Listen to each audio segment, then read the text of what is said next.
Letters from the Lighthouse, Chapter 19. It's a full-time job to win. We now had to get everyone quickly and quietly off the beach. Here, carry these, will you? Miss Carter thrust a bundle of clothes into my arms. We're taking everyone to Queenie's. Torches off. We don't want to attract attention. There were 32 refugees in total. 32 wet, frightened, exhausted people who travelled through a storm in a sailing boat meant to hold 10. How awful their lives back home must have been to take such a risk. And these weren't fighters or soldiers, but the sort of people you'd walk past every day in the street. Men with grey hair, a girl and her brother holding hands, 2 old ladies whose dripping wet glasses kept sliding down their noses. Baby Reuben now safely wrapped in his blanket again, back in his mother's arms. But, to my growing concern, there was no sign of a pretty 17-year-old girl among them. Mrs. Henderson seemed to be looking for someone too. "I've not seen her yet," she was saying to Queenie. "I'd recognise her from her picture, I'm sure I would." Following the crowd along the beach, I caught up with Ephraim. He was carrying a bedroll under one arm, a suitcase in the other. "Have you seen Suki?" I asked him. "She's not here, Olive."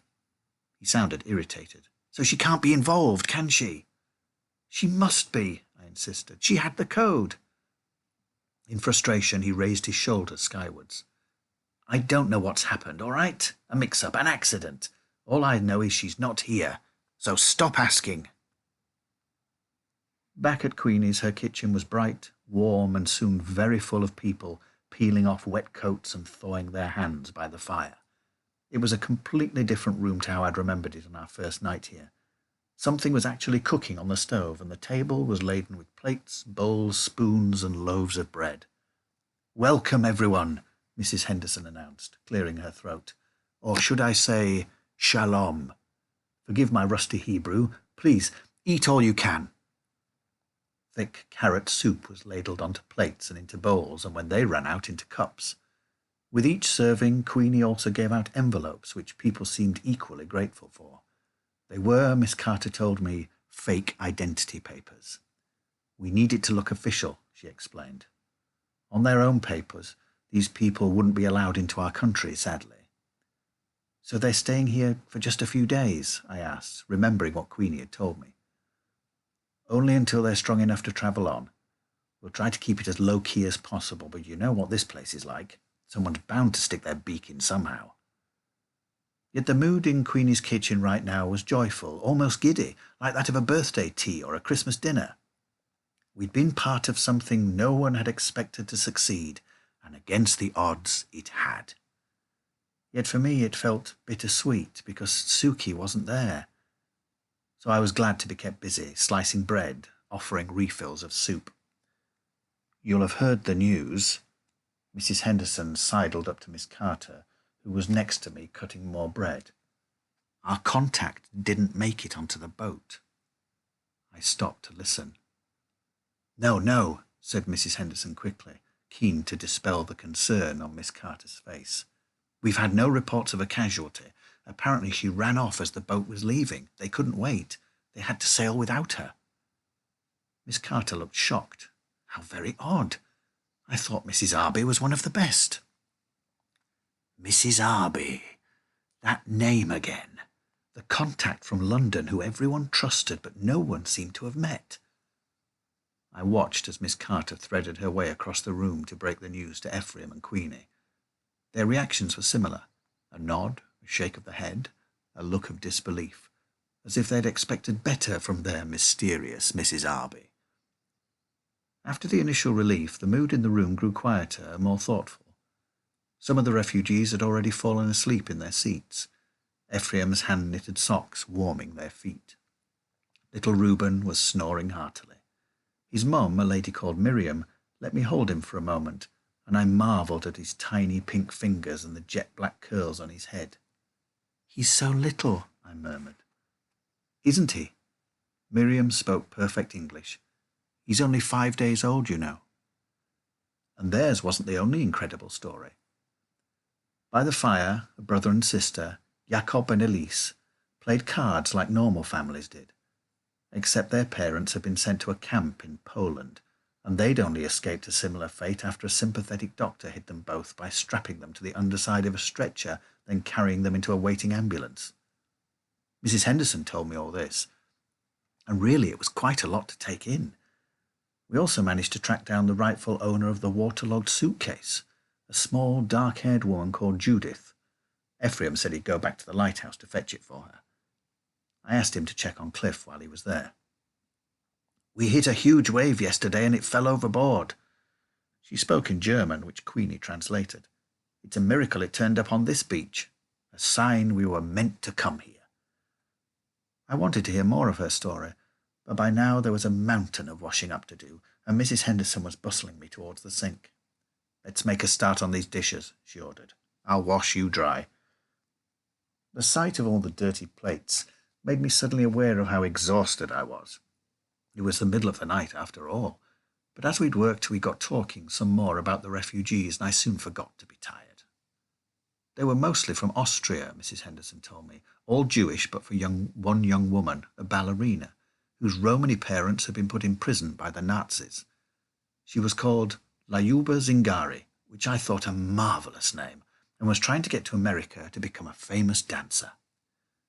"Hitler's persecuting the Roma people too," Mrs. Henderson explained. "It's dreadful. I often wonder where it will all end." Amongst the Jews was a Mr. Geffen, a concert violinist, a writer called Mr. Krauss, who travelled with his mother, the Schönman family, who made puppets from scrap cloth and string.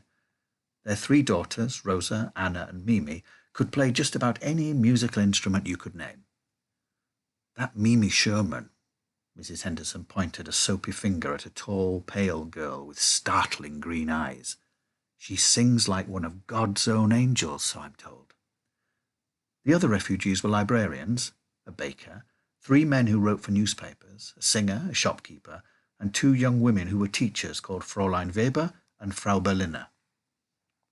Hearing their stories made me sadder somehow because these people weren't strangers anymore. They had names, did important jobs, had exciting futures ahead. One of them was only 5 days old. Like the people in that miserable newsreel, they all had yellow badges sewn onto the left breast of their coats. They were star-shaped, the word Judah written in handwriting clumsier than Cliff's. They weren't badges to be proud of, like the ones we got at school for good work. Their only purpose, it seemed, was to make sure people knew you were one of those types Hitler loathed. How could these people be made to feel ashamed of who they were? I hadn't thought I could hate the Nazis more than I already did. Now, though, I really understood why Suki was so distraught at what was happening in Europe. We weren't Jewish, but we were human beings, and that was more than enough reason to be outraged. "Look at those 2, Mrs. Henderson said, nodding in the direction of Esther and her dad. I let out a long breath. It was hard and lovely seeing them nestled against each other, like they fitted somehow. My dad gave hugs like that too. It was odd and rather comforting to think it was something Esther and me had in common. Mrs. Henderson handed me another soapy plate. "Esther's father's a doctor. He's called Dr. Worth." "So is that Esther's real surname?" I asked. "The Jenkins family, who took her in after the Kindertransport, gave her their surname. She didn't expect to see any of her family again. This was supposed to be a fresh start for her here in England. Her mother, God bless her, was already dead. Her father was in trouble with the authorities." "For doing what?" Though I had pretty much guessed the answer. He was Jewish. "It's just so stupid," I said, drying the plate rather roughly. "How can you hate someone just because of how they live their life?" Mrs. Henderson sighed. "People like to have something to hate. It makes life easier when things go wrong if there's someone to blame. Think about what happened here today with that pilot, Olive." She meant how quickly the crowd turned on him. It was frightening how easily normal, pleasant people got whipped up into nastiness. The possibility that something similar had happened to Esther's family disturbed me. "But it's worse than that, isn't it?" I said, thinking. "The German pilot was a fighter from the enemy side. Esther's family were, well, just people." "Yes, my dear." Mrs. Henderson sighed again, blowing damp strands of hair off her face. Normal, educated, cultured people. It was all very well, the Kindertransport, but what good's a child without its parents? You saw what it did to Esther. Well, I'm glad they're all here, I said. I'm glad you helped them. Mrs. Henderson looked sad. But we can't save everyone. Our government needs to take some responsibility and do much, much more. We should be helping them flee Hitler, not turning them away. We've had to smuggle these good people in like criminals. That night, Mrs. Henderson took in 10 refugees. Queenie kept the rest at the post office, where beds were made up on whatever mattresses and chairs could be found. It was daybreak when the house finally quietened down. You look done in, Ephraim said, handing me my coat. I'll finish up here. You go on to bed. The sink was full of dirty plates again, but I was too tired to argue, and I felt bad for leaving Cliff, who I'd barely given a second thought to all night. After the heat and noise of Queenie's, it was nice just to be outside. It wasn't raining anymore. The storm had passed, leaving the air salt-sharp and the gulls shrieking like they did after bad weather. At the sides of the street, the gutters were full of shingle blown in from the beach. Everything else, cobbles, roof tiles, windows, glistened like it had all been scrubbed clean. It was hard to believe so much had happened in just a few hours. All at once I felt a bit overcome and started to cry quietly to myself. "Olive," someone called. "Wait a second, will you?" Turning, I saw Miss Carter hurrying down the street. I wiped my face with my hand and smiled wearily. "Did I forget my hat?" "No," she said, stopping in front of me. "Ephraim told me you had an idea that your sister might have been on the boat." I gave a little shrug. "I'm sure your sister is a marvellous girl," she said, her hand gentle on my arm. "But she's not involved in any of this. She never has been." I welled up again and tried staring at the ground, at Miss Carter's feet in their large, immaculate leather brogues. "She's gone missing, though," I muttered dismally. "And she had a coded note in her pocket, but no one seems to know how it got there." Miss Carter sighed patiently. "Look, I can see you're upset, and I understand, but you have to be realistic, I'm afraid. Your sister must have disappeared off somewhere else. Did she have a boyfriend, perhaps?" "Ephraim," I stated. "Oh." Miss Carter seemed taken aback. "Right. I didn't know." "Suki hated Hitler and wanted to help people, and the night she went missing she did meet a man, but he didn't seem like a boyfriend." Staring at Miss Carter's hair, cut short at the neck, I fell silent. She was tall, wore glasses. It struck me that she could, in the right clothes, from a distance, pass as a man. Perhaps she saw the realization in my face, for suddenly something seemed to click in her brain too, and she narrowed her eyes at my coat. "No," she said, shaking her head. "That's impossible." "What is?" She didn't answer. Backing away from me and breaking into a run, she disappeared up the street.